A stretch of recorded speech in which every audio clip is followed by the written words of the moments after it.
called Palo Santo. That's our spotlight tonight. But first, we'll head over to Beso, another fine eatery here in town, where I had some time with Amber Heard, who stars opposite Johnny Depp this Friday in The Rum Diary. She is a hot commodity in this town as far as the up-and-coming leading lady. To Beso we go. Here's my time with Amber Heard.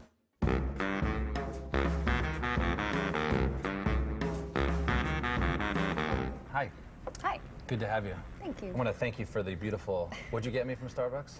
Green tea latte. Green tea latte. So it's a first for me. I appreciate it. How, I'm glad I could enlighten you. You've been drinking a lot of coffee, doing a lot of press? Yes, it comes with the territory. They're going to give me like an IV and I can just roll it around with me and I don't need to drink it anymore. What was your day like today? Early morning, hair and makeup, a couple beers, and then press. That's my girl. That's why you're here.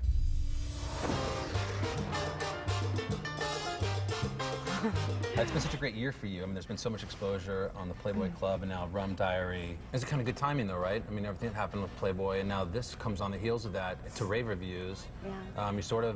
You're not really missing a beat. Yeah, no, I'm not. I'm happy.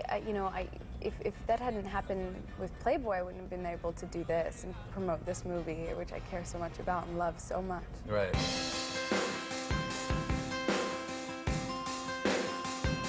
So the story is that Johnny Depp was with Hunter S. Thompson at the time, I guess, in his house, and sort of discovered this piece of work that he had written and held on to it as something that he and Hunter had agreed upon mutually putting out one day. Hunter used to have, people as friends over all the time to the ranch, and they would do all these crazy things and do drugs and drink and shoot guns. And, I interviewed Johnny and him for Fear and Loathing. It was like one of the craziest interviews I've ever done. I mean, the guy's just, and Johnny's cool, but he's in his own sort of world.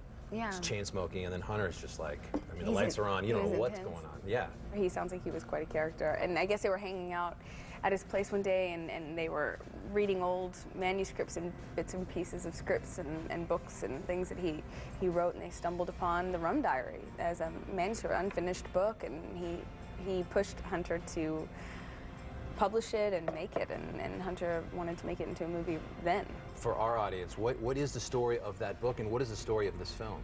It's like a coming-of-age story. It was Hunter S. Thompson before Gonzo. It was him as a young man, early 20s, figuring it out. And he was living in Puerto Rico, and he was met with this intense situation, which was just the tumultuous time of the late 50s Puerto Rico. Wait a minute, what's your name? Let's keep that a secret. Well, I don't even know it. Well, then you'll keep it even better. By your star sign. I'm an experienced astronomer. You try Pisces, the fish. Oh, God. Why did she have to happen? Why is it important, I know it was, that when he comes upon you in the film that you are quickly and immediately the object of his affection? I think it's important because Chanel's really a metaphor. She's a symbol that encapsulates the American dream. She's very much a commodity and a symbol of achievement or success for the men that strive to possess that type of thing. She's like the '58 Corvette in the movie, which is perhaps the most beautiful thing I've ever seen.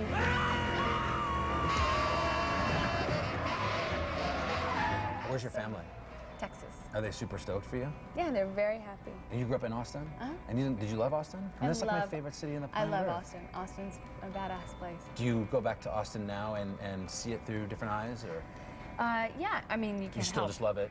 I love it. I love Austin. I love blues, and Austin's the best place for blues. Did you grow up listening to music? I did. I grew up listening to blues. Stevie Ray Vaughan and those sorts. Yeah, I love music. How much time do you spend as an actress really sort of getting into these characters' minds? I feel like it's so easy. It's so easy for me to get lost in my characters. This fantasy, the idea of just falling off into this other world and becoming and transforming. And it's all just fascinating. I mean, you make a living out of this. I am. And I do make a living out of it. And it's hard and it's great and it's wonderful. But it's truly the thing that my one true love. It's hard when you wrap a movie and you say goodbye to a character and you say goodbye to the other characters that have so much formed and affected you, and you go home, and I go through a deep depression every time I wrap. You do, really? Yeah, I feel like I've lost someone, and I know that feeling. It's intense.